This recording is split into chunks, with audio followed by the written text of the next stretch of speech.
Hello வணக்கம். இது உங்கள் சிவி ஜோன். எல்லாரும் எப்படி இருக்கீங்க? ஈனி பற்றின ஒரு பங்கமான ஒரு வீடியோ. அதாவது இந்த பிக் பாஸ் வீட்டுக்குள்ளே வந்துட்டு காதல் காதல் காதல் ஒன்று மலருது, திடீர்னு பார்த்தா அணைஞ்சு போயிடுது, திடீர்னு மலருது, திடீர்னு பார்த்தா கருகி போயிடுது, திடீர்னு மலருது, திடீர்னு பார்த்தா அந்த பூ வெளியே போயிடுது.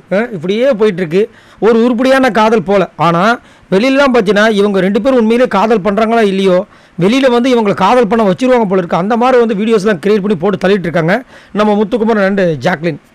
ஸோ நிறைய இடங்களில் வந்து ஜாக்லினே வந்துட்டு நிறைய விஷயங்கள் பேசுகிறதால எடிட் பண்ணி போடும்போது நம்மளுக்கு பார்க்கும்போது உண்மையிலேயே ஜாக்லினுக்கு வந்து முத்துக்குமாரை பிடிச்சிருக்கோ, முத்துக்குமாரனும் அதே மாதிரி நிறைய இடங்களில் வந்துட்டு ஜாக்லின் பற்றி பேசுகிற விஷயங்கள் பார்க்கும்போது உண்மையிலேயே முத்துக்குமாரனுக்கும் ஜாக்லின் பிடிச்சிருக்கோ, இப்படி தான் போயிட்டுருக்கு. ஆனால் உள்ளுக்குள்ளே அவங்களுக்கு இருக்கா இல்லையான்றதை நேற்று தான் வந்து நைட்டு தீபக் வந்து அவருடைய லவ் ஸ்டோரி சொல்லும்போது நம்மளுக்கே பகீர்னு இருக்குது. அப்போது ஏன்னா அவர் ஒரு காதல் விஷயத்தை வந்து சொல்லிகிட்டு இருக்கும்போது இங்கேருந்து ஒரு சிக்னல் குத்துக்கிட்டே இருக்கார் முத்துக்குமாரன். இணையாக நடக்குது, அடுத்தது நீங்களா அப்படிமா இருந்துச்சு. ஏன்னா ஆல்ரெடி வந்துட்டு ஒரு காதல் இருந்துச்சு சூப்பராக, விஜய் விஷாலன், அதுக்கப்புறம் தர்ஷிகா.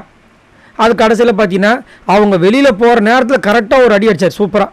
உன்னுடைய அந்த அன்பு ரொம்ப புனிதமானது, அதுக்கு நான் நன்றி கடன் பட்டுட்டார். மூஞ்சி போச்சு, தேங்க்ஸ் வர சொல்லிட்டார், அவ்வளோதான் மூஞ்சி போச்சு, அதை அடக்கமே பண்ணியாச்சு.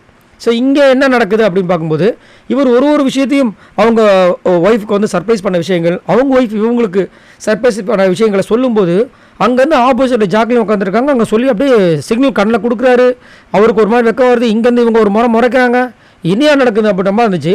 கடைசியில் வந்துட்டு ஒரு வீடியோ விஷயத்த சொல்லியிருந்தார். அவங்களுக்காக வந்து இங்கே ஆழ்வார்த்தனில் ஒரு வீடியோ எடுத்து ஊஞ்செல்லாம் செட் பண்ணி ரெடி பண்ணும் போது இவர் சொல்கிறார், அண்ணே அந்த வீடு மேட்டரை மட்டும் நான் ஆட்டே போட்டுக்கிறேன், எனக்கு யூஸ் ஆகும் அப்படின்னும் போது இல்லைடா அது உனக்கு செட் ஆகாதுன்றாரு. அதுக்குமே ஜாக்லின் வந்து ஆமா நீ அப்படியே கிழிச்சிருவான்றாங்க. அப்போ தீபக் வந்து இல்லைடா அது ரொம்ப கஷ்டம் போது ஆமா நான் ரொம்ப கஷ்டம் அப்படின்போது இல்லைடா அதுக்கு முதல் கல்யாணம் பண்ணணுன்றாரு.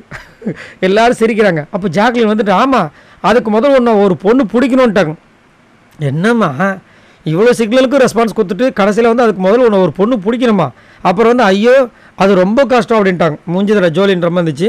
ஸோ இது வந்துட்டு காதல் காதல் அப்படின்ற மாதிரி தான் இருக்குது. ஆனால் நீங்கள் சொல்லுங்கள், இது உண்மையிலேயே இந்த பேர் எப்படி இருக்குது? அதாவது முத்துக்குமரன் ஜாக்லின் பேரை வந்து நீங்கள் சொல்லுங்கள். ஏன்னா இன்னொரு விஷயம் என்னென்னா இந்த பிக் பாஸ் சீசனை பொறுத்த வரைக்கும் ஒரு சாபம் ஒன்று இருக்குது, சாபக்கேடு. என்னென்னா எந்த காதலும் உருப்பட சரித்திரமே இல்லை. இத்தனை வருஷம் எக்ஸ்பீரியன்ஸ் நம்மளும் பார்த்துட்ருக்கோம். ஒரு காதலாவது இது வரைக்கும் கல்யாணத்தில் முடிஞ்சிருக்கு, ஒன்றும் கிடையாது. அப்படி இருக்கும்போது இந்த காதலாவது அப்படி முடியுமான்னு கேட்டிங்கன்னா கண்டிப்பாக அது. அதனால் ரெண்டு பேருக்கு நம்ம கொடுக்குற அட்வைஸ் என்னென்னா ரெண்டு பேரும் அவங்கவுங்க வேலையை பார்த்துட்டு கேம் விளாண்டுட்டு போய் வெளியில் வேணால் என்ன வேணால் பண்ணிக்கோங்க. இங்கே தயவுசெய்து ஸ்டார்ட் பண்ணிடாதீங்க. கண்டிப்பாக வந்து இதுலேயே முடிஞ்சிடும்ன்றது என்னோட கருத்து. உங்களோட கருத்து சொல்லுங்கள். ஸோ உங்களுக்கு உண்மையிலே இந்த சீசன் இத்தனை சீசன் பார்த்துருப்பீங்க, அதில் இந்த பேர் எனக்கு ரொம்ப பிடிச்ச பேருங்க அப்படின்னு நீங்கள் யாரை சொல்லுவீங்க? மறக்காமல் கமெண்ட்ஸ் பண்ணுங்கள். பாய் நண்பர்களே.